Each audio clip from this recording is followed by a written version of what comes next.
अब समझ आई कि आरएसएस है कांग्रेस के बीच भी घुसी हुई है। जिस देश के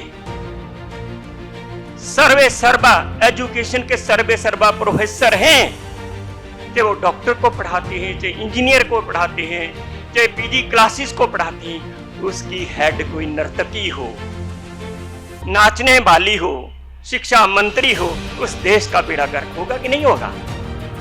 अब जब चिट्ठी मिली तो महीना बीत चुका था, हमने फर्जी रिकॉर्ड तैयार किया, रिजल्ट बनाया और सबमिट कर दिया।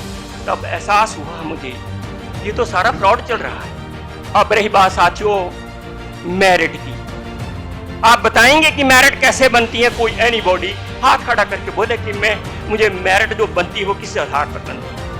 ये 45 नंबर जनरल कैटेगरी के बच्चों को फ्री में मिलते हैं, कोई पढ़ाई की जरूरत नहीं है। इनका बंदा आएगा, इनका लेक्चरर आएगा, इनका प्रोफेसर आएगा, वो 100% नंबर लेके चला जाएगा और इनको कोई पूछने वाला नहीं है हम कितने नंबर लगा रहे हैं, वो पूछने वाला कोई नहीं। तो उस आईएएस में अछूतानंद बंगाल से था, टॉपर था, आईएएस में टॉप किया था उसने और उसको वाइवा में सबसे कम नंबर लगाए। तो जो नीचे से ऊपर था ब्राह्मण, उसको 218 नंबर लगवाए और टीना ढाबी को 198 नंबर लगाए। रिकॉर्ड देख लीजिए, इसमें नेट पे देख लीजिए।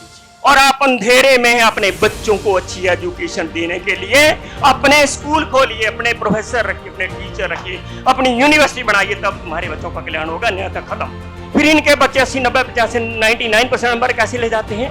चोर दरवाजे से लेके जाते हैं। तो वहां आपस में लड़ रहे थे राजपूत लेक्चरर, हिंदू हिंदू हिंदू बोल रहे थे। मैंने कहा आप बताओ हिंदू शब्द का अर्थ, तो कोई ने बताया, किसी को पता नहीं। कहता आप बताओ। मैंने कहा चोर डाकू लंबर टोटे ठग बदमाश। कहता दिखाओ।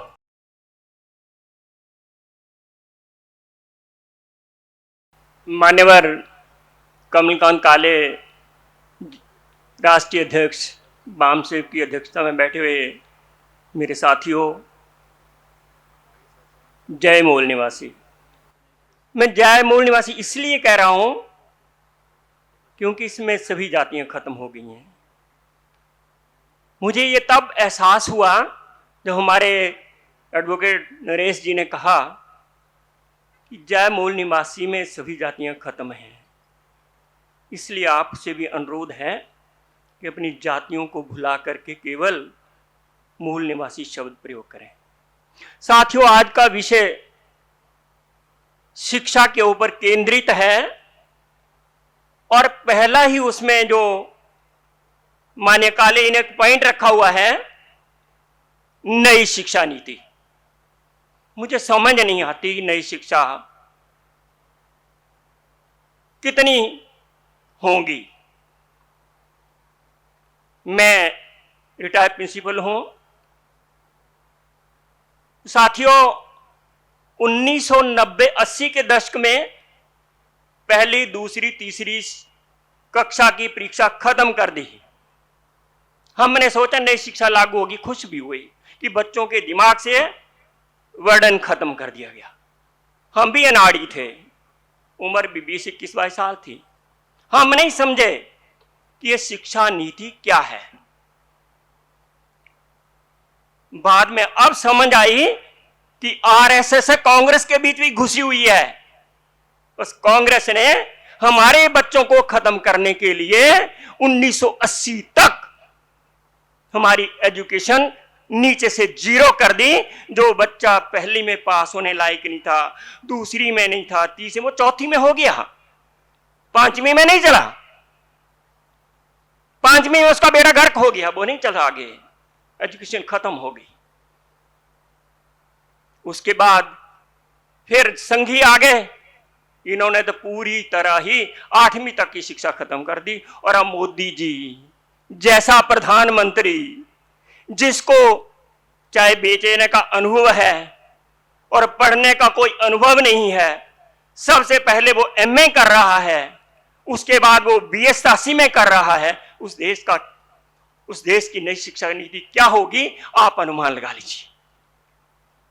आप अनुमान लगा लीजिए। मैं थोड़े पॉइंट्स टच कर रहा हूं, उस पर आप चिंतन करना घर में बैठ करके। उस देश की शिक्षा नीति क्या, नई शिक्षा नीति होगी, आप अनुमान लगा लीजिए। सेकंड, जिस देश के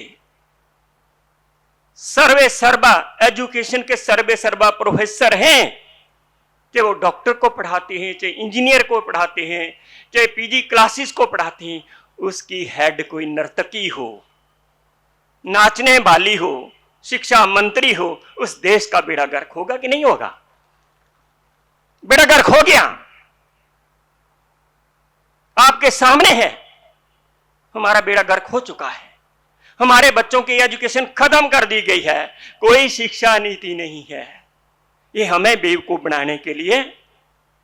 ये एक बार मुझे क्या हुआ, मैं प्रिंसिपल था, 1907-8 की बात है, 6-7 की बात है। तो साथियों ऊपर से आदेश आया कि आपने जो टेस्ट मंथली टेस्ट लिए उसके रिजल्ट बना करके, रिजल्ट शीट बना करके हमें 31 दिसंबर तक सबमिट करो। अब जब चिट्ठी मिली तो महीना बीत चुका था, हमने फर्जी रिकॉर्ड तैयार किया, रिजल्ट बनाया और सबमिट कर दिया। तब एहसास हुआ मुझे कि ये तो सारा फ्रॉड चल रहा है। जो टीचर पढ़ाने वाला है उसको क्लैरिकल वर्क में लगा दिया, वो फर्जी आंकड़े तैयार कर रहा है, फर्जी रिजल्ट बना रहा है, वो क्लास भी नहीं ले रहा है, पढ़ा भी नहीं पा रहा है, और एजुकेशन खत्म कर दी गई। अब रही बात साथियों मेरिट की। आप बताएंगे कि मेरिट कैसे बनती है? कोई एनीबॉडी हाथ खड़ा करके बोले कि मुझे मेरिट जो बनती है वो किस आधार पर बनती है? हमारे बच्चों को, मुझे भी, मैं जनरल सीट से लेक्चरर सिलेक्ट हुआ कमीशन से, जनरल से मैं प्रिंसिपल बना, मगर मेरे माथे पर स्टिग्मा लगा हुआ है कि मैं कोटे का हूं, जबकि मैं जनरल से कंपीट किया। मैंने बच्चों को भी जनरल से कंपीट करवाया, मैंने कभी अपनी जाति चमार नहीं लिखाई। तो साथियों जो मेरिट बनती है उसका आपको भी पता नहीं, मुझे भी पता नहीं था। हमें कहा कि तुम 15% नंबर असेसमेंट के दोगे, हम समझ गए, हमें कुछ पावर दी, हमारे से बच्चे डरेंगे, हम अपनी मर्जी से 15 नंबर देंगे इनको। अब मैं नहीं, अब समझा बाद में जाए कि 15% तो मुफ्त के इनके बच्चों को मिल रहे 100%, क्योंकि टीचर ब्राह्मण राजपूत है, राजपूत भी बहुत कम है, ब्राह्मण है। तो 15 नंबर साथियों मुफ्त के जनरल कैटेगरी के बच्चों को मिलते हैं। दूसरा 30 नंबर प्रैक्टिकल के देते हैं, तो 30 नंबर बिना पढ़े लिखे इनके बच्चों को मिल जाते हैं। कितने नंबर हो गए? 45।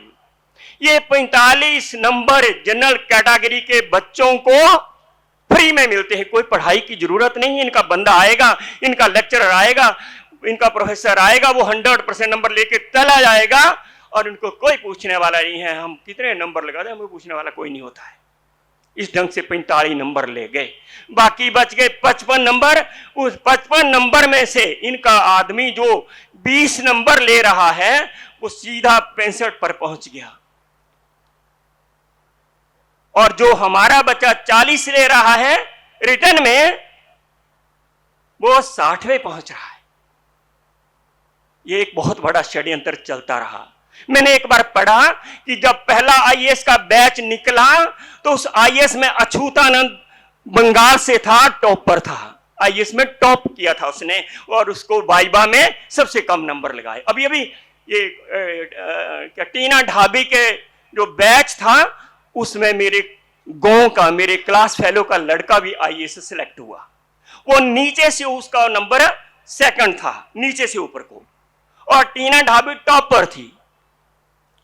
तो जो नीचे से ऊपर था ब्राह्मण, उसको 218 नंबर लगवाए और टीना ढाबी को 198 नंबर लगाए। रिकॉर्ड देख लीजिए, इसमें नेट पे देख लीजिए। जो टॉपर है 198 नंबर दे रहा है कमीशन, और जो इनका लोएस्ट नंबर है, लोएस्ट मेरिट में है, उसको 200 से ऊपर नंबर मिल रहा है। ये बेईमानों की सरकार चल रही है, और आप अंधेरे में अपने बच्चों को अच्छी एजुकेशन देने के लिए अपने स्कूल खोलिए, अपने प्रोफेसर रखिए, अपने टीचर रखिए, अपनी यूनिवर्सिटी बनाइए, तब तुम्हारे बच्चों का कल्याण होगा, अन्यथा खत्म।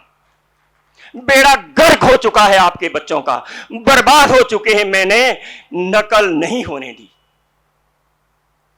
जब नकल होने नहीं दी तो मुझे मारने के आदेश हो गए, पिटाई करो इसकी।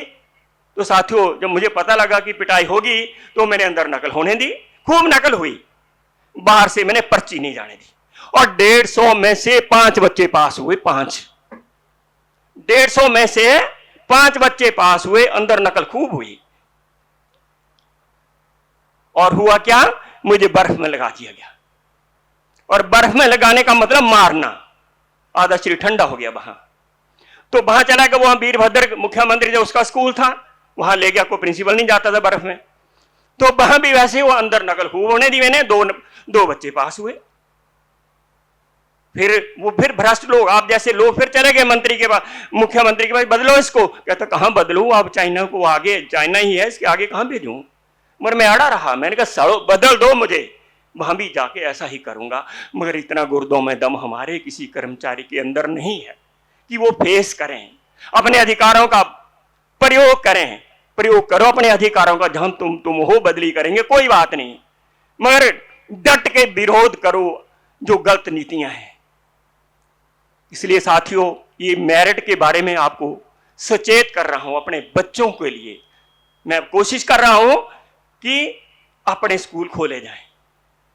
जो कर सकते हैं इस काम को, उनके लिए ड्यूटी लगाई हुई। आप भी अपनी अपनी स्टेट में कम से कम एक स्कूल खोलो, और उसमें पूरी स्टेट के जो स्कॉलर हैं आपके बच्चे, उन्होंने 0 कर दिए, क्योंकि इनके बच्चे मेरिट में नहीं आते थे। मेरा अपना एक्सपीरियंस है कि एक स्कॉलर बच्चा होता है बड़ी मुश्किल से एक क्लास में, 5-4 फर्स्ट डिवीजन लेने वाले मीडियोकर होते हैं। फिर इनके बच्चे 80, 90, 85, 99% नंबर कैसे ले जाते हैं, चोर दरवाजे से लेकर जाते हैं। इन चोरों को, क्योंकि मैंने साथियों साहब कांशीराम के बहुजन संगठन में पढ़ा था कि हिंदू शब्द का क्या अर्थ होता है, उसमें लिखा था चोर, डाकू, लंपड़, लुटेरा, ठग, बदमाश। तो मैं नदौन में था, ज्वाला जी के साथ स्कूल था, तो वहां आपस में लड़ रहे थे राजपूत लेक्चरर, हिंदू हिंदू हिंदू बोल रहे थे। मैंने कहा आप बताओ हिंदू शब्द का अर्थ, तो कोई ने बताया, किसी को पता नहीं। कहता आप बताओ। मैंने कहा चोर, डाकू, लंपड़, लुटेरा, ठग, बदमाश। कहता दिखाओ। और मैं कहां से दिखाऊं, क्योंकि वो अखबार थी नहीं।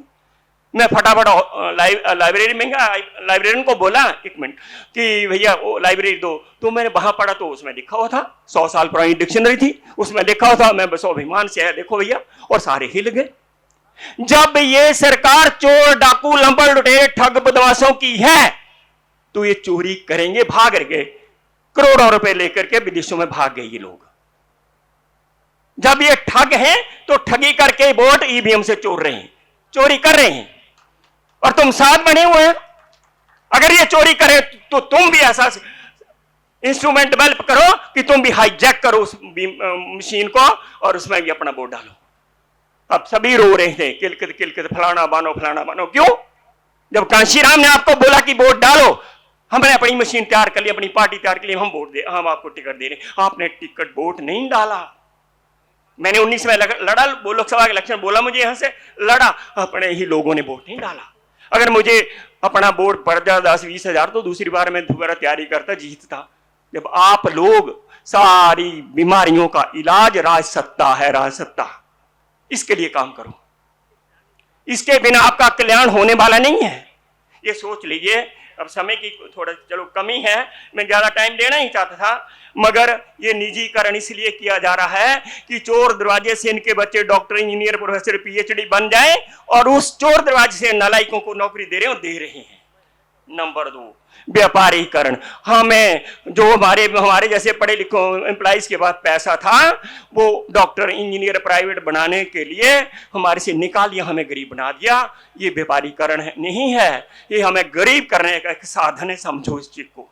और अब उन डॉक्टरों को, इंजीनियरों को नौकरी नहीं मिल रही है, वो यहाँ आकर के 5-10 हजार में प्राइवेट इंजीनियर लगे हुए हैं। ये हमारा सारा पैसा चूस लिया इन्होंने। एक बहुत बड़ा छल चल रहा है। वाजपेयी ने बनारस में एक प्राइवेट सेक्टर कर दिया था, पूरी कंपनी को ही। तो इनका जो इनका मालिक है, इनका जो बाप है, उसका कहना, उसके रास्ते पर चल रहे हैं, प्राइवेट कर रहे हैं सब कुछ, और हमें गरीब हैंड टू माउथ कर रहे हैं। जब हमारे पास पैसा नहीं होगा भैया, तो हम सम्मेलन की अटेंड करने नहीं जा पाएंगे। इसको सोचो आप। इसके साथ संघीकरण तो हो गया, क्योंकि सारा आदेश भागवत से चल रहा है, जो भागवत बोला है वो मोदी कर रहा है। तो इसलिए साथियों, ये बहुत बड़ा षड्यंत्र चल रहा है। इसके लिए आपको यूनाइट होना पड़ेगा, जातिवाद छोड़ना होगा, अपने लोगों को समझाना होगा कि आज तक तुमने मनुवाद को वोट, कसम खा लो कि आज के बाद हम मनुवाद को वोट नहीं डालेंगे। अपने आदमी को यही समझाओ, अपने लोगों को केवल यही समझाओ कि कसम खा लो, तुम्हें गुरु रविदास महाराज की कसम है। सबसे पहले गुरु रविदास महाराज ने गुरुमुखी लिपि तैयार की, तब हम लिखने पढ़ने लगे थे। उनको हिंदी देवनागरी लिपि का प्रयोग करने नहीं दिया था और उन्होंने फिर गुरुमुखी लिपि लिखी। और उससे पहले जो कुछ लिखा कि गुरु रविदास मैंने पत्थर तारे, ये क्या फलाना क्या, कोई नहीं तारे। झूठा महाराज को वो क्रांतिकारी, वो कहते सत्संगत मिली रही हो माधो जैसे मधुमखीरा, वो कहते मधुमक्खियों की तरह रहो, जैसे मधुमक्खियां मिलकर रहते वैसे रहो। अगर उनसे 36 को पत्थर मारता तो तुम खा लेती, मार देती, कत्ल करती। वो कहती तुम भी कत्ल करो। बेटियों से बलात्कार तब हो रहा था, वो छोरा नहीं रखती अपने पास, वो भी छोरा रखे सिखड़ियों की तरह। तो जब कोई बलात्कार, मरो छोरा है, तुम भी मरो, उसको भी मार दो, दोबारा कोई हिम्मत नहीं करेगा तुम्हारे साथ बलात्कार करने का, तुम्हारे साथ प्यार नहीं करेगा कोई भी। बेटियों के पास छुरा दो, अच्छा छुरा दो, तब तुम ये बहिशी है, राक्षस हैं, ये है राक्षस। हमें राक्षस बोलते हैं। हम इतने कमजोर दिल हैं, हम इतने पिघल जाते हैं कि माफ कर देते हैं इनको। साथियों सच बताऊं मैं आपको, मेरे एक दोस्त थे टीचर, मैंने कहा आप काम भी नहीं करते, पढ़ाते भी नहीं, और मजे से घर के पास नौकरी करते हो, हम दिन रात का नहीं हमारी बदली होती। कहता तुम गधे हो, वो कहता तुम गधे हो जो तुम ईमानदारी से काम करते हो, हम मजे लेते हैं जिंदगी के। और मैं सच समझ गया कि हम गधे हैं, हम कोल्लू के बैल की तरह काम करना जानते हैं, अपने अधिकारों को लेना नहीं जानते हैं। अधिकारों को समझो, पहचानो, अन्यथा तुम गुलाम ही है। और आपकी संतानें बिल्कुल गुलाम हो चुकी हैं। कसम खा लो आप इतने भी अपने अपने गांव में जाकर के कि अब हम वोट नहीं डालने देंगे इनको। धन्यवाद।